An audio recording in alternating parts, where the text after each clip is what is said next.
Good evening. I'd like to take this opportunity to welcome you to yet another installment of Recount to Watch. I'm your host, Michael Gordon. Uh, Essentially, we'll be looking at what has been happening, the current state of play with the national recount of the March 2 general and regional elections. The recount, of course, is being conducted at the Arthur Chung Conference Center.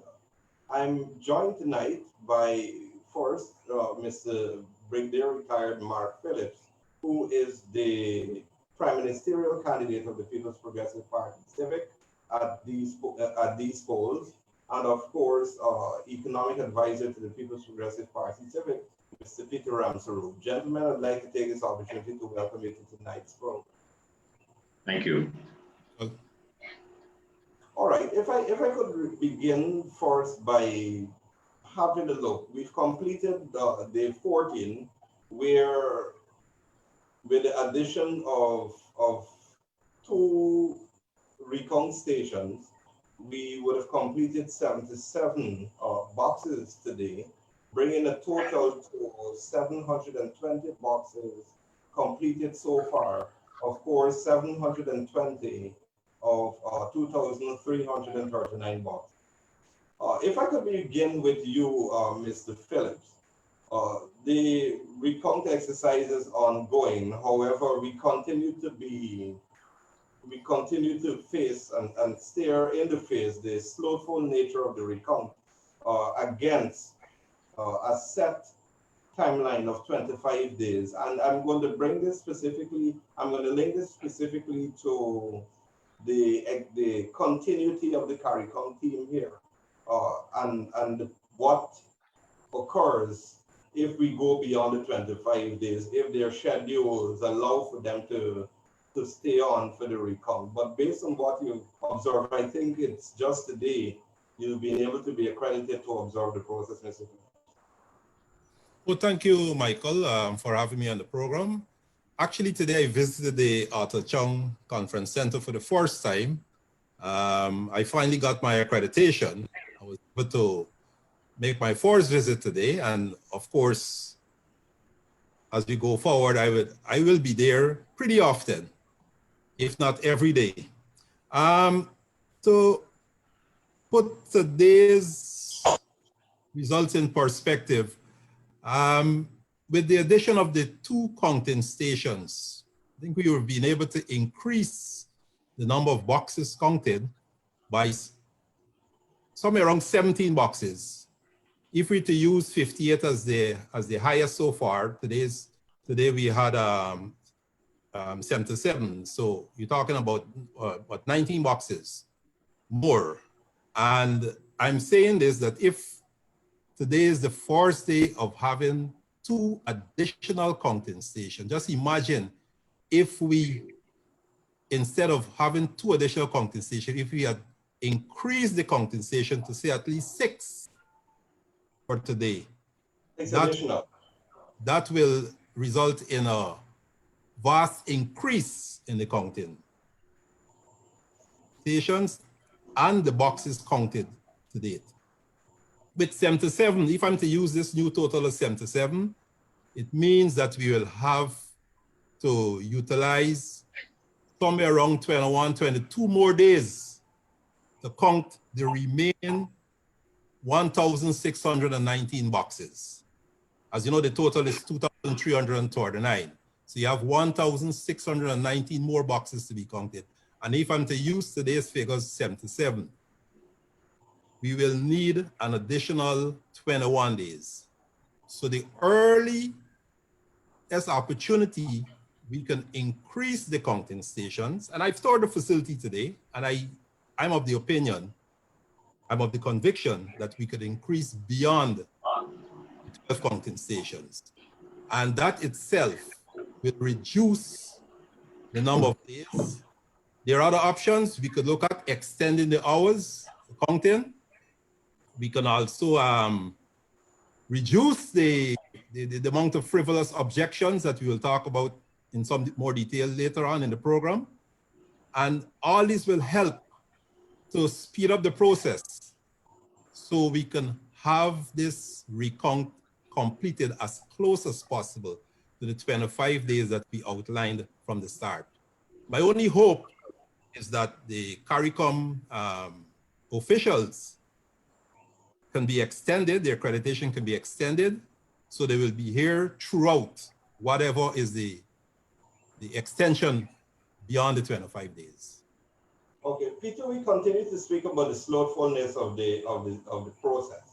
However, if you were to do some analysis of your own in relation to the time loss and actual time spent counting the actual ballots, juxtaposed against all the other shenanigans in terms of observations and the reading of the observations, and of course the early closure of the station. If you were to do some calculations of your own, speak to that specifically. Well, absolutely, we are behind what the expected numbers should have been. As Mark Phillips said, and a pleasure to be on line with our Prime Minister-elect of Guyana, and I look forward to working with him in the next 5 years as him and Dr. Ali leads the country. So Mark, it's a pleasure to be on this show with you.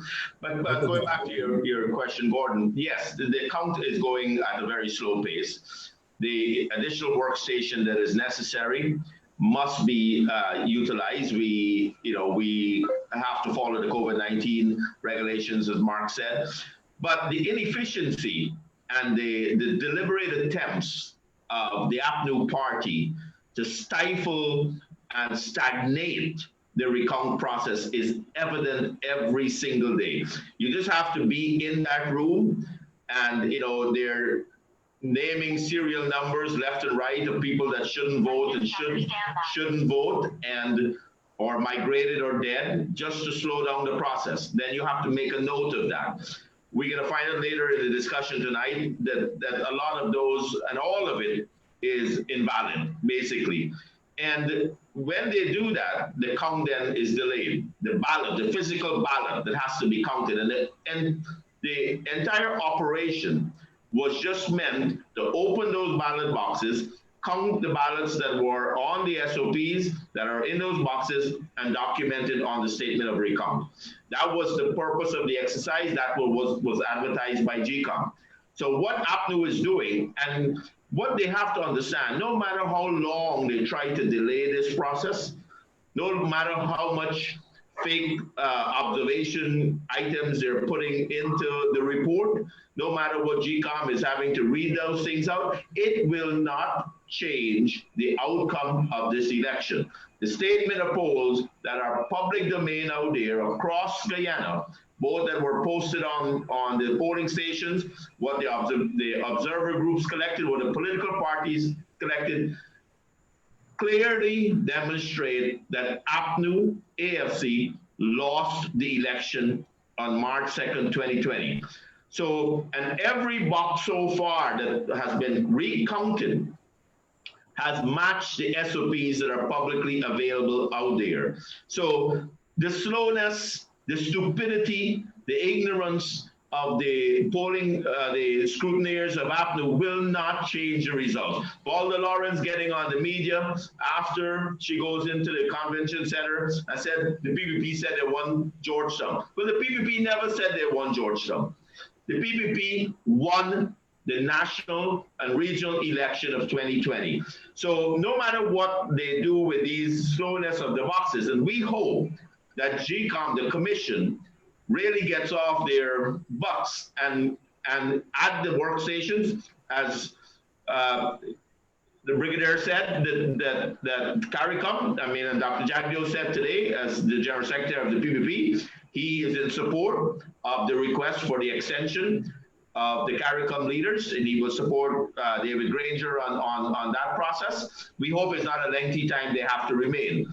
We know the 25 days are coming up. What the other point that needs to be in there quickly as we move on is that the economics of this, the business community came out yesterday and is in dire need of this 25 days to really be met. The stagnation of our economy, the stagnation of our country being held up by the political aspects of COVID-19 task force and the lack of GCOM to make critical decisions to get the recount done. Claudette Singh should understand this is holding the country hostage. And she has to step ahead of COVID-19. She has to step ahead of David Granger, who has no right to influence GCOM. You know, he talks about the 4 C's, and he talks about constitution and courts and CARICOM, but he forgets that he's head of a circus. The fact is he is managing a circus that is going on at the convention center with his people. All right, Peter, if I could address a specific issue, this relates to, of course, the brigadier, our brigadier, the former chief of staff, would have said, and he would refer to some of the observations as frivolous. If I could speak, and I really don't want to lend credence to any specific aspects of these observations, but if I could speak specifically to one aspect of the frivolity, and this deals with a comment made today by PNC or APNU activist, Mr. Ganesh Mai Paul, who spoke specifically that he spoke about the abundance of people who would have migrated. However, there is a paucity or a complete absence of any evidence whatsoever to prove. He's speaking specifically to proof of the people's serial numbers and proof of the people's date of departure. When pressed by the media whether there could be supporting evidence, he declined. Is this him declining out of not wanting to share his evidence, or there's no evidence, Peter? Well, if I'm the answer, I am of the view, especially after listening to Mr. Mahi Paul today, that there is no evidence. They're fishing for evidence. He claimed that he has in his possession, or the coalition has in their possession, over 100 death certificates, right? They claim that they're people who migrated. We have the example of Belladrum, where they objected to 24, right? 24 names that they claim would have left the area, right? But the PPP only had 3 votes in Belladrum. So is it a case where they're objecting to their own support base? Right? Is it a case where the 24 votes were really coalition, the possibility of coalition voters who migrated from the area? I don't know. I think this guy is confused. I think the whole coalition and their objections as it pertains to migration and the dead voting, I think they're confused. I think you added another C to Mr. Granger's 4 C's, confused there, Mark. Well, there's an additional C. You added one circus, you have confusion. Well, yeah. Perhaps there is another, because I was about to posit that perhaps some of the objections have delved into the realm of the comical. Oh, here we go. That's number 7. Yeah, so Gordon, and just to add to what Mark said, the fact it can tell you the stupidity of what they're doing. They know that the agent was told, when you go into that station, you need to have 10 or 20 or 30 serial numbers. You're just going to call out and says people died and people migrated. So for Belladrum, the person went in and called out the 24 serial numbers, didn't even know that that's their area. They didn't even know those people voted for them. And so by doing that, they are telling their supporters, you know, we didn't think you voted. So it shows not just the confusion, but the stupidity and the lack of credence to what they're trying to portray to the population of Guyana, to the world. And we are very, you go on the streets, and, I was out today and talking to a few folks out there that I know are APNU supporters, and they laugh.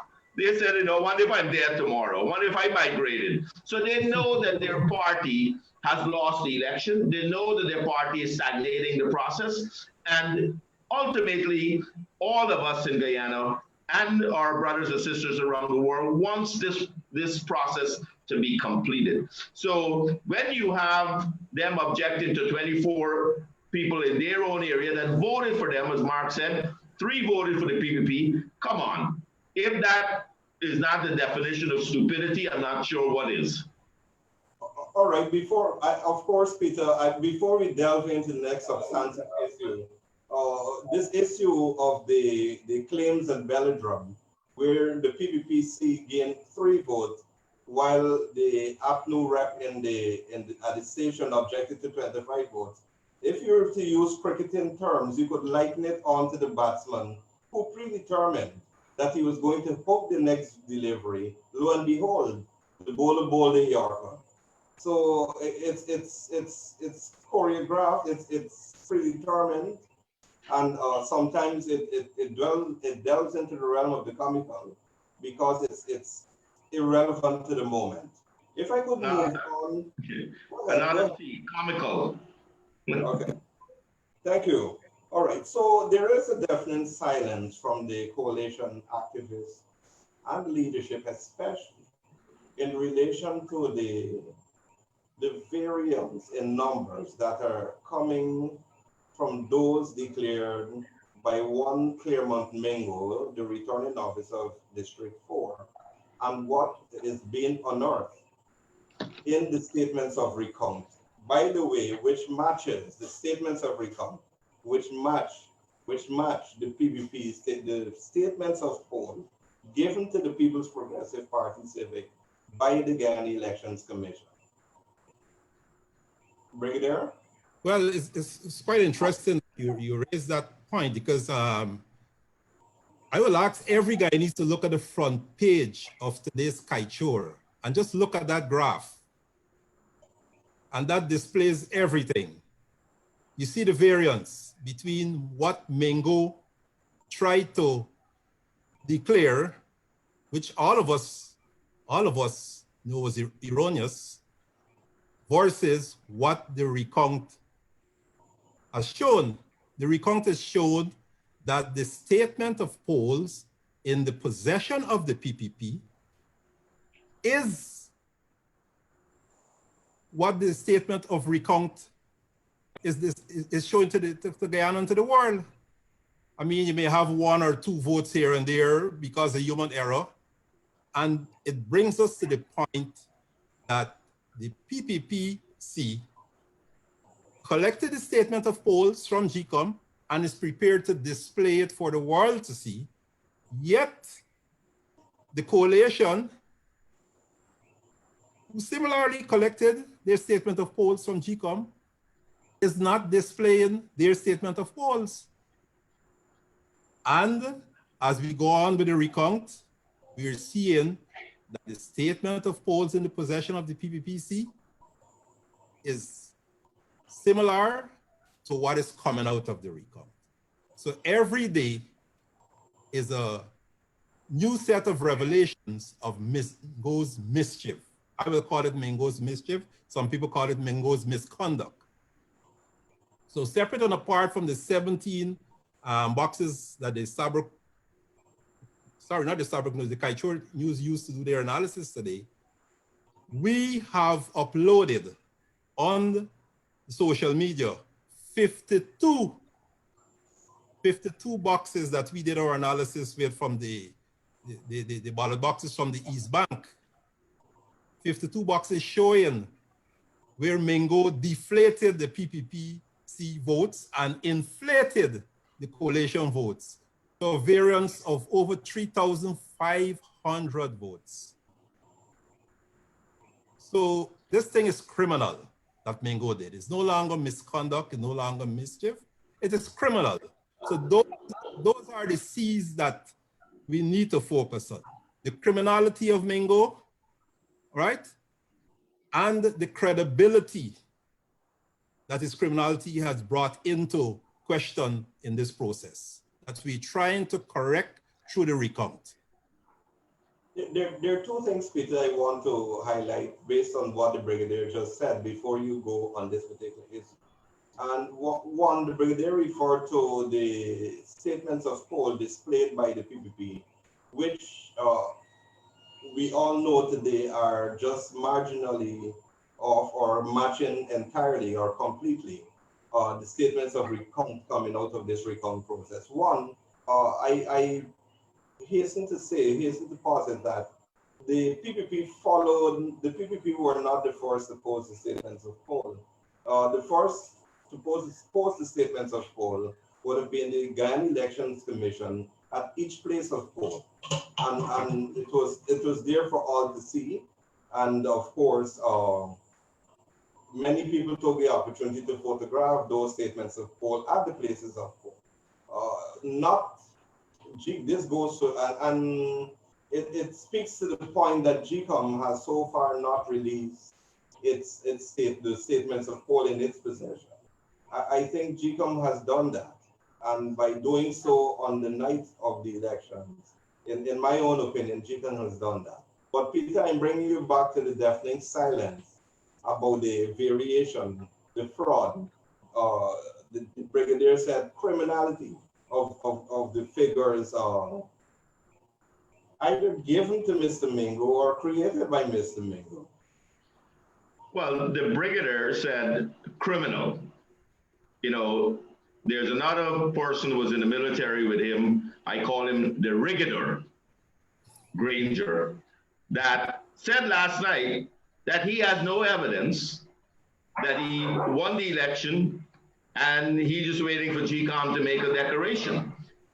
It is very absurd, you know, and maybe Mr. Granger has lost his mind from all the chemical treatment that went through his brain, but you cannot. The evidence, you know, Mr. Granger, in his role as a caretaker president, for him not to initiate and for GCOM not to initiate criminal investigation, that the police commissioner, instead of him kicking us off the streets because we are protesting for our democratic right for our vote to be counted, or for our democratic right to ensure that the observer groups come into Guyana, instead of him sending his goons to lock me up or to lock some of us up or to throw us off the streets when we are following all the COVID-19 rules, why doesn't the commissioner start an investigation on Mingo's criminal activities? And why does the Brigadier Granger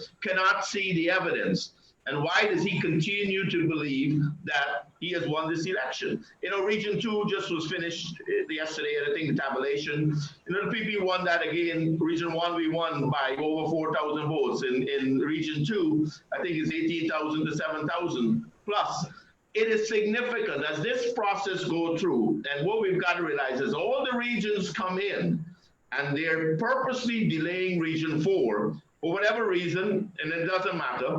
All the regions so far will continue to show a significant lead of the results of the PPP. Before Region 4 was counted, the PPP had over 50,000 based on the statement polls. And Gordon, you said it right. When Kaitro News did that independent validation today that Mark Phillips just described, they did it based on the fact that they collected the copies of the statement of polls, whether it's through pictures or whatever, at the GCOM polling stations. That's where they got their copies from. And it matched 100%, the statement of recount, it matched 100% what the PPP has released and what other political parties has released. So again, the PNC and the APNU rhetoric and their inconsistent narrative cannot match what evidence is. Data drives decisions. And if Granger is looking for evidence, data drives the evidence. Mingo's criminal activities, the intellectual authors of stealing an election and lying to the nation and the world should not go, this should not, Mingo issue should not wait till the recount is finished.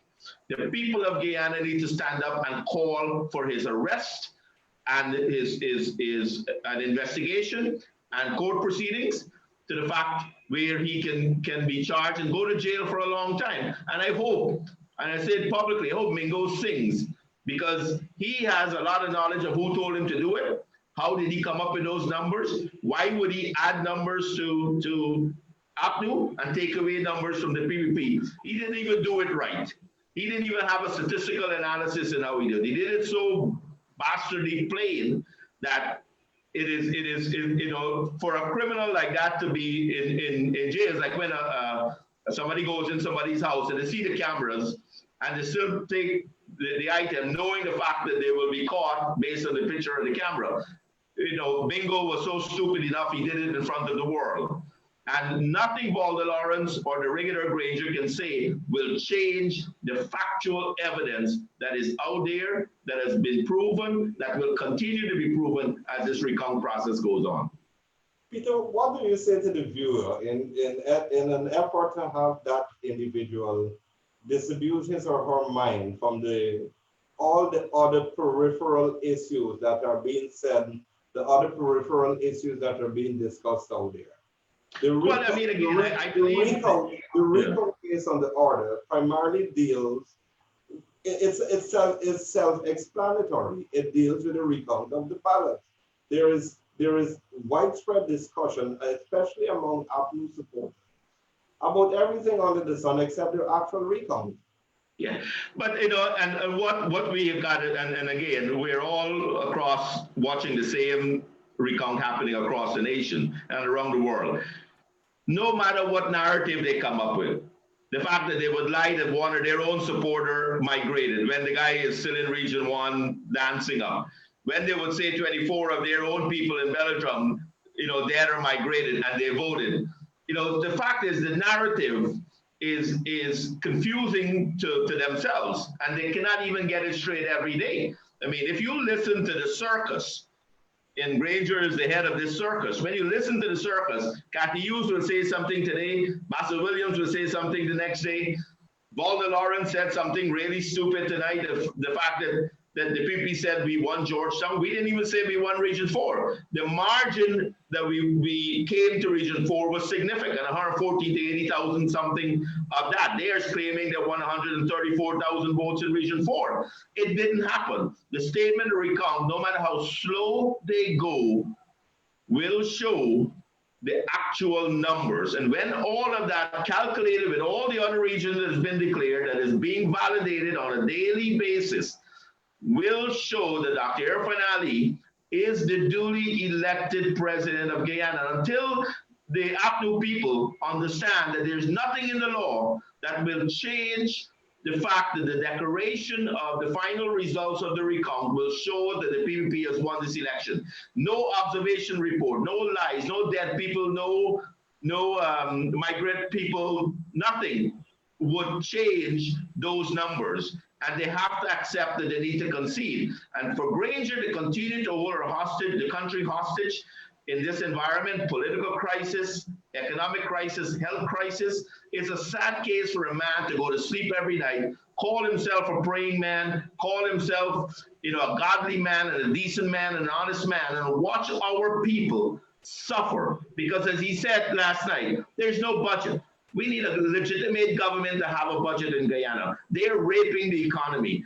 We've got a negative 85 million in the public deposit in the Bank of Guyana. We're under 500 million in our reserves. We don't even have 2 months left to pay our bills if this crisis continues. And Mr. Granger knows that. And the fact that he remains in that seat as a caretaker president is a disgrace to our people of our country. And we as people have to stand up and speak for our democracy. This is it. We can't sit back and just sit at the TV and laugh at the comical show Mr. Granger is doing. It is hurting every one of our citizens in Guyana. Okay, I'll put the same question to you, Brigadier Phillips.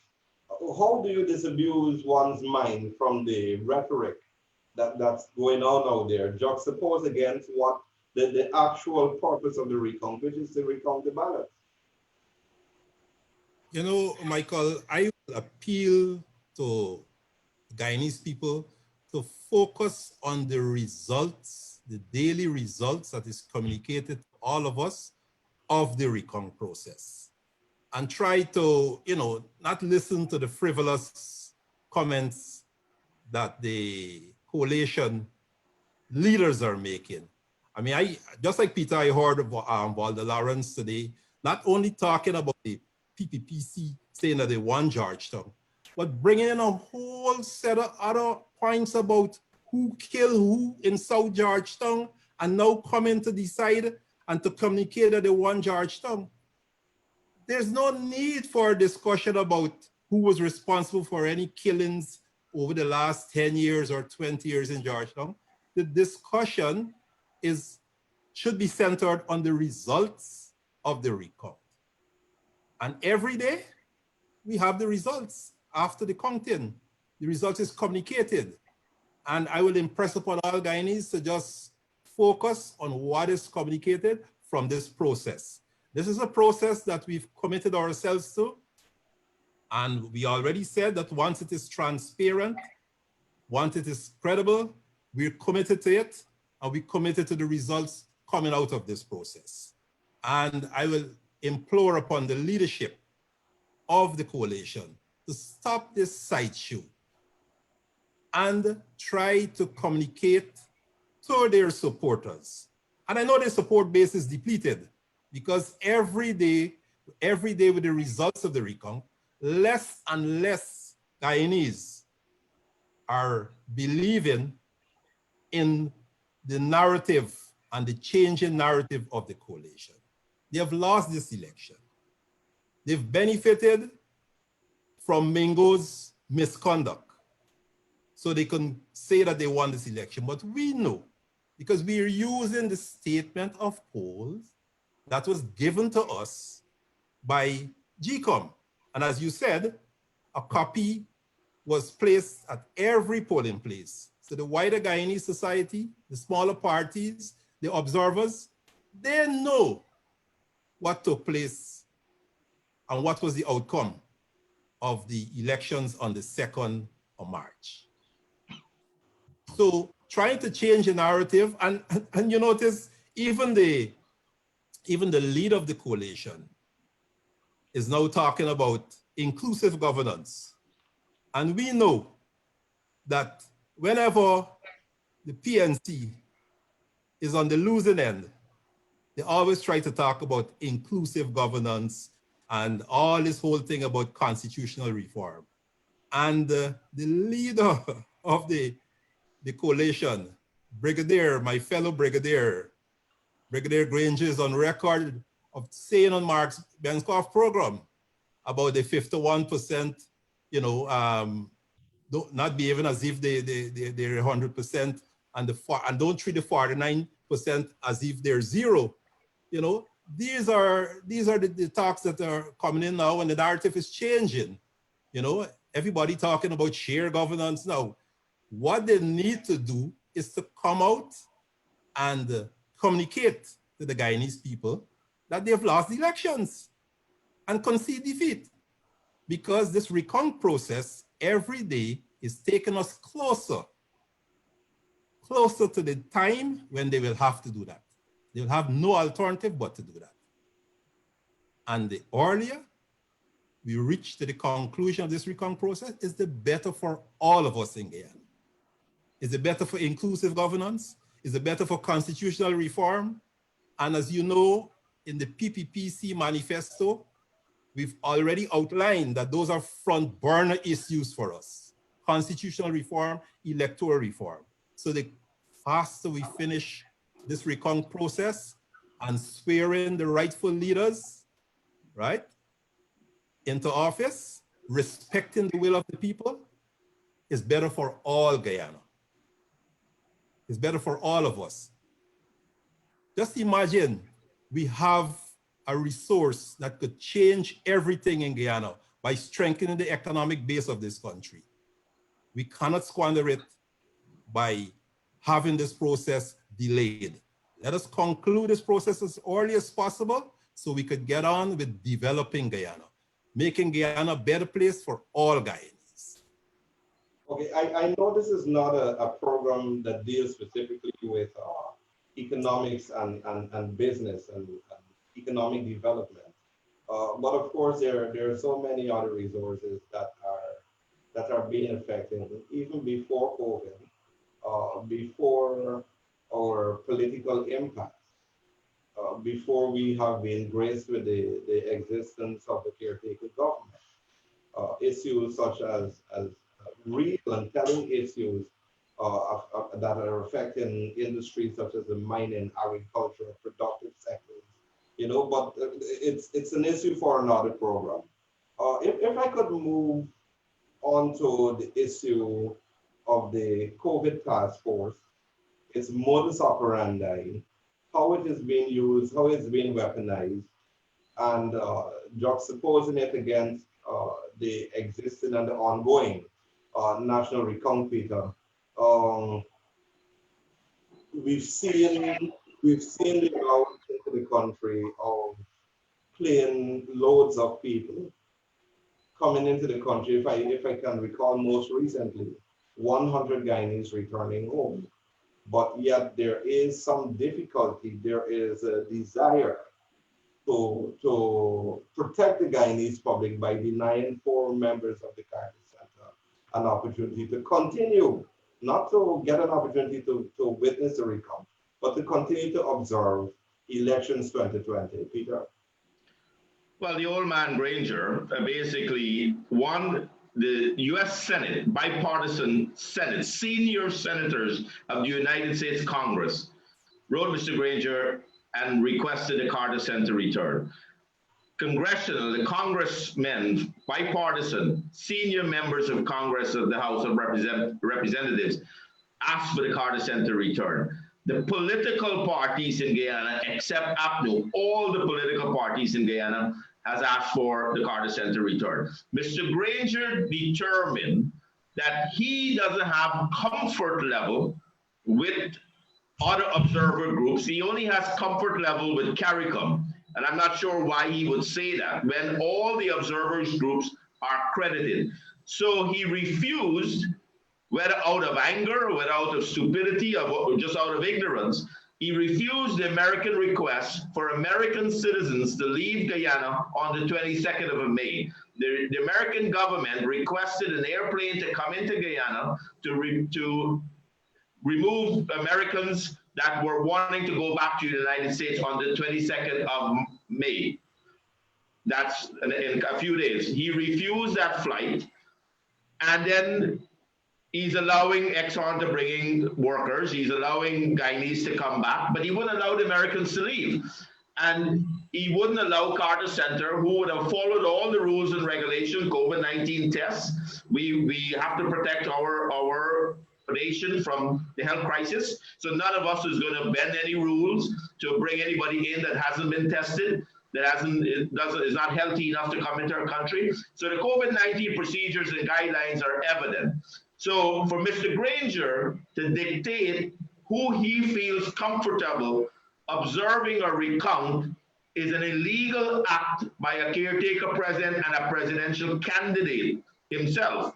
He should not have that ability. So he lied when he said he respects GCOM as a commission, as an independent body. Mr. Granger lied because he should not have the right to deny the observer groups to return to Guyana. So he is impeding the commission request, and the commission did request the observer groups to come back in. So, he's angry.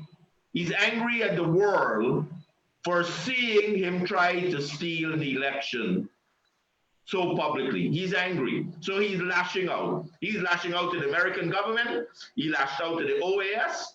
He disagreed with Mr. Prime Minister Golding's report. Mr. Golding didn't lie. He observed that with 28 other observers from the OAS. That report, interim report, was compiled.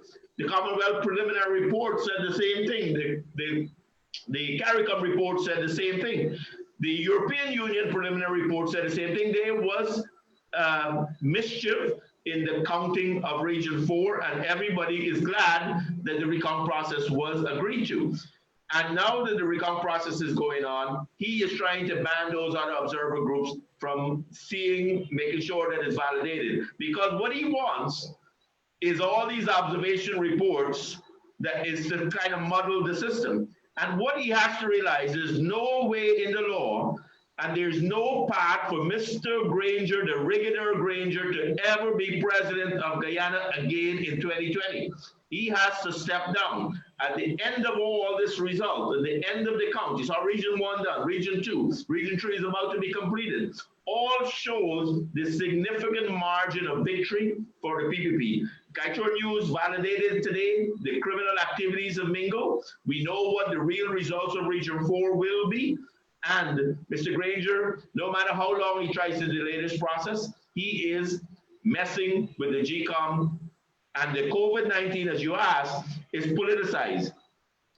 GCOM requested 6 more stations. They shouldn't even have to request. They should have just put in 6 stations as long as they follow the COVID-19 rules. So Volva Lawrence comes today cussing out the PPP as the chairman of the APNU. Tomorrow she goes back as the lead health person on the COVID-19. Joe Harmon did the same thing the other day. He goes back. He's head of the COVID-19 operation. It is madness. It is politicized, and we should not have to listen to the politics of COVID-19. We believe in the health organization. We know the rules and regulations, the procedures, the operations, the standards that you have to follow, and the commission.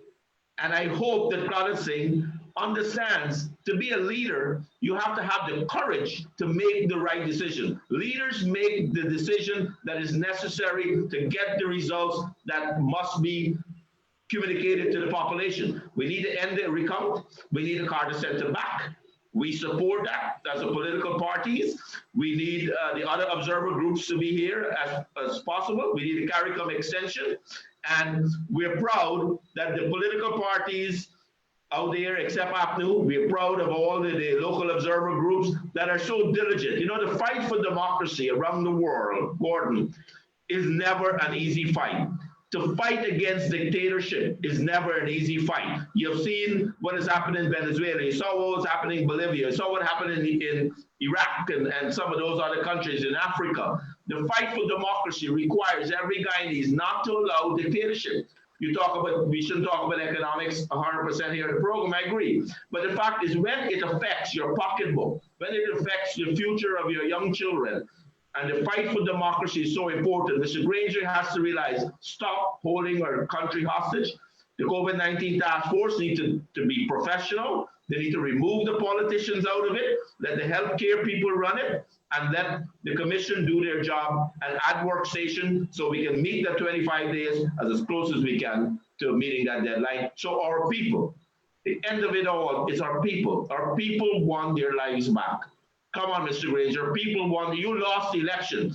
Your inability, your failed promises, your lack of economic plan, firing of sugar workers, destroying our economy, raping our treasury. That's why you lost an election, Mr. Granger. So there's nothing you can do in this recount process that will put you back as president of Guyana. Until you get that in your head and your people around you get that in your head, all of us will continue to suffer, but we will stand up for democracy. If I may say, before I move to our Prime Minister in waiting, if I may refer to as that, I want to call something out for what it is worth.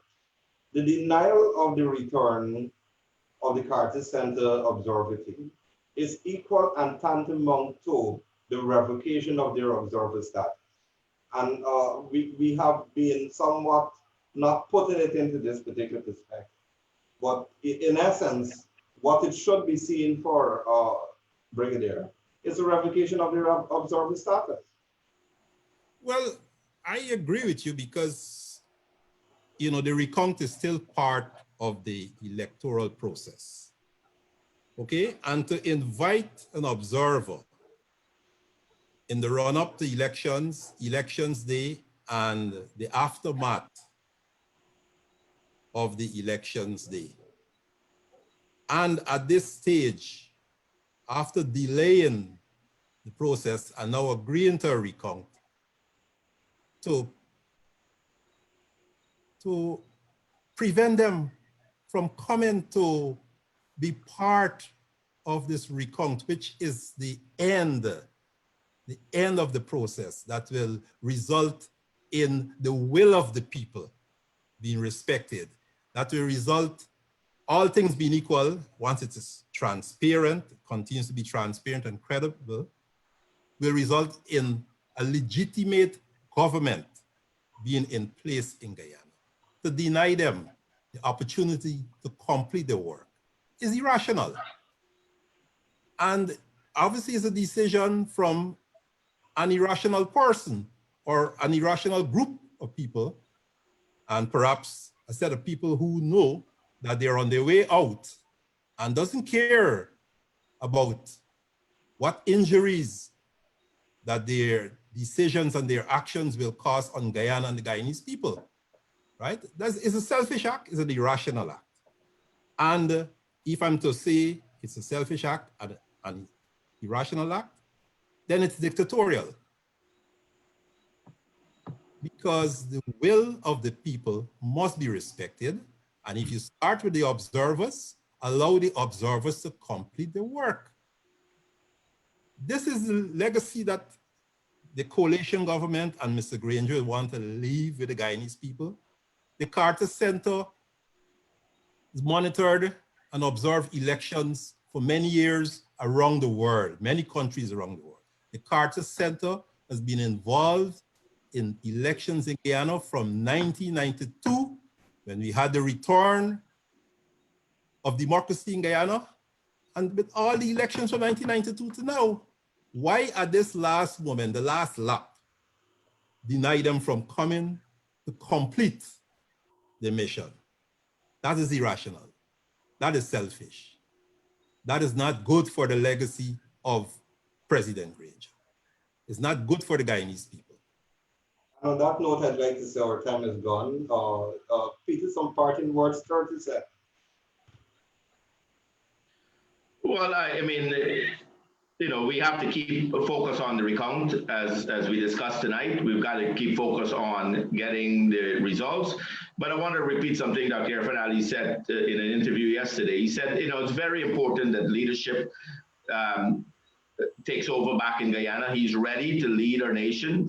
He's got his economic stimulus recovery plan in place. He's got his economic plan for the next 5 years ready to go. He's got to rebuild our economy. He's got to go back and he's got the numbers with his task force that is able to then analyze what we need in the stimulus packages for our people during the COVID-19 crisis, and how do we rebuild our nation for the next 5 years. He's ready with his team, with Brigadier Mark Phillips, to lead our nation to greatness. And, you know, I always repeat the fact that Dr. Irfan Ali will be an equal opportunity president of Guyana. So as the APNU supporters may be in despair as the numbers are finalized, you can be assured that Dr. Ali believes in an equal opportunity president.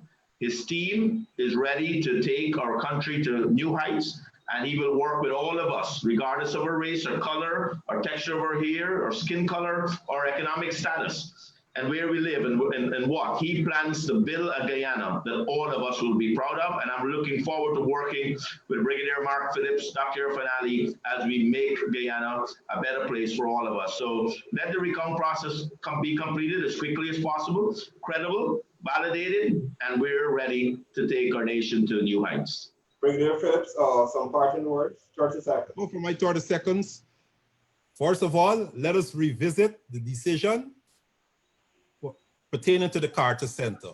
Let the Carter Center be allowed to complete the work in Guyana. Secondly, we all agree we need to speed up the recount process by all means necessary. We don't have to give the details. And thirdly, let us respect the will of the people. The people need a legitimate government as early as possible so we can continue the development of Guyana. Okay, Brigadier retired and Prime Ministerial candidate, or I should say Prime Minister in waiting, Mark Phillips, and Economic Advisor to the People's Progressive Party, Mr. Peter Ramsaroop. Gentlemen, I want to thank you for being a part of this program, and I invite you to be on this program at some other point in the near future. Just a reminder, 77 boxes covered today with the addition of 2 counting stations, which brings us to a total of 720 boxes counted so far in the national recount. Join me tomorrow morning at 10 hours for another recount update. I'm your host, Michael Gordon. Good night.